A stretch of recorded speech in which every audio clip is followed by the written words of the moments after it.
Today's headlines: social experiment on Islamophobia, Raya refugees, and Sinar Lebaran. Hello, I'm Priscilla Ganesan, and you're watching Buletin TV Unisel, edition 15 July.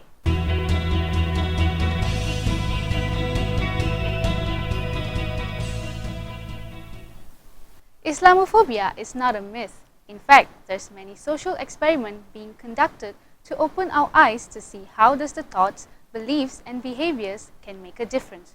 Ruthra A Tenaigaran reports. Islamophobia is generally defined as a form of stereotype, preconception, extremism and fear. Also, it is known as an anti-Muslim sentiment in the West. Since the 9/11 attack, Muslims around the world are being verbally and physically mistreated and being labeled as a terrorist, frequently for what they are wearing. But do we ever think how does it feels to be the person inside the attire? As for Mr. Hasmi Mion, he has a different way to consider this question by conducting a social experiment with his student. Okay, so first of all, why do you choose this type of social experiment for your class? Okay, this assignment on social experiment where I ask them to wear, for the girls wear jubah and niqab, and for the guys I ask them to wear the normal jubah and also a kupiah. Why is because of today's notion of Islamophobia, how people perceive other people. Islamophobia basically it means people who are afraid of the Muslims, afraid of Islam. Okay, and the attire of wearing jubah and niqab and the veil are considered as an exclusive attire for Muslim. The question is it? Is it exclusively for Muslim? The label given, the stigma, the labeling, the stereotyping, and I want them to feel how. The question I ask them: does your attire influence your behavior, and does your attire influence other people towards you, how they perceive you when you wear such costume. For Kale, a non-Muslim student taking part in this social experiment, what is behind our eyes holds more meaning than what is actually in front of us. Okay, how long have you been wearing this clothes and tell me about your experience? I'm wearing these clothes this is the second time actually, but for the second week, and I think I'll be wearing for this whole sem. Actually, the first experience was quite good. People, yes, obviously they look at me as if I'm terrorist, and then some of them realize that I'm an Indian actually, but some of them didn't know that I'm an Indian, and they actually said Assalamualaikum to me, and I also actually replied to them Walaikum Salam. This is actually a good experience. Students actually should this kind of assignments and experience. Students should go through this. In a nutshell, physical appearance do not tell about a person's true personality. After all, we shouldn't judge a book by its cover. I'm Ruthra A Tenaigaran reporting for TV Unisel. Children are so precious regardless of their background or ethnicity. However, not every child is fortunate to receive proper education to build a better future, especially for those who have fled their war-torn homelands. Therefore, Raya Refugees was conducted in conjunction with Hari Raya celebration to educate and entertain a group of refugee children. Ruthra A Tenaigaran reports. Raya Refugee, organized by 32 students from Social Work Skill Group 6, was conducted on 14 July 2016 at the Jasmine S. Shams Education Center, located at Section 1 Wangsa Maju.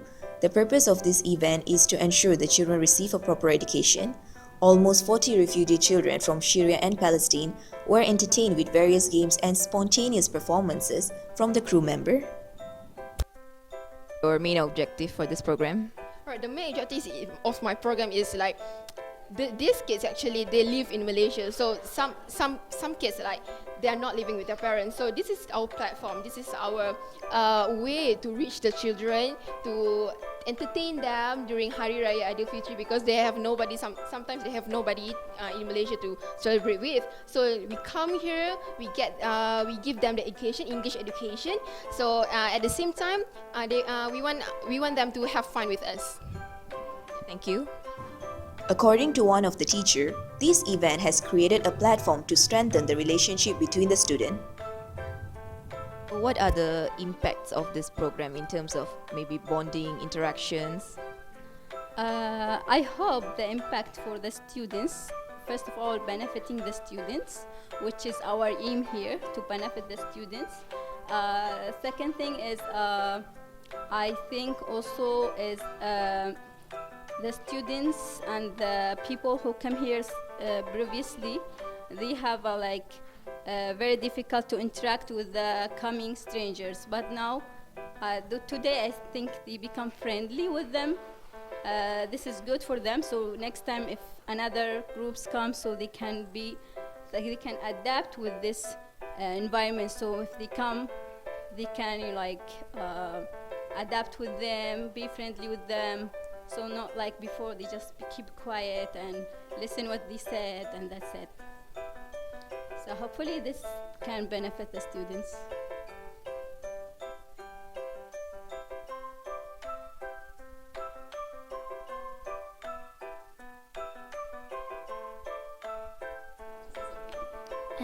I love today. Thank you for you come and come every day because we like you. We like you. And what you give us, thank you. And you give us gift. And you are so good.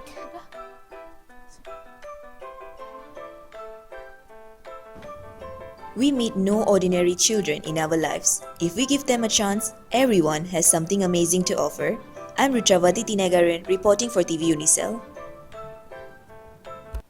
Not all of us can do great things, but we can do little things for others, including helping orphan children through donations to ensure they be provided with all the necessities. Reporter Amin bin Daldal has the story. Tujuan makan malam Ammar ini diadakan adalah untuk meraihkan 40 orang anak yatim daripada rumah Ammar Sinar dan juga untuk memberi mereka sendiri pengalaman keindahan suasana Hari Raya. Kami juga akan memberikan beberapa sumbangan kepada anak-anak yatim ini, dan apa-apa update bolehlah follow ke Instagram kami di Sinar Lebaran Unisel. Pengurus Rumah Amal Al-Firdaus juga menyuarakan maklum balas yang positif kepada pihak penganjur dan juga Unisel. Perasaan saya, saya ucapkan terima kasih banyaklah sebab sudi terima anak-anak ni. Biasanya anak-anak ni dia kalau salah satu jemputan terima dia seronok lah. Jadi saya pun rasa moga dengan jemputan tu kita dapat sama-sama lebih mengeratkan silaturahim lah, dan moga dengan kita daripada pihak Unisel sendiri yang menjemput anak-anak ni, dan dia orang seronok dan kita pun sama-sama seronok. Sebab majlis Hari Raya ni kan majlis yang kita nak raikan untuk hubungkan silaturahim bersama manusia. Kami juga difahamkan oleh pihak penganjur bahawa mereka mengalu-alukan sumbangan dari orang ramai kepada anak-anak yatim tersebut.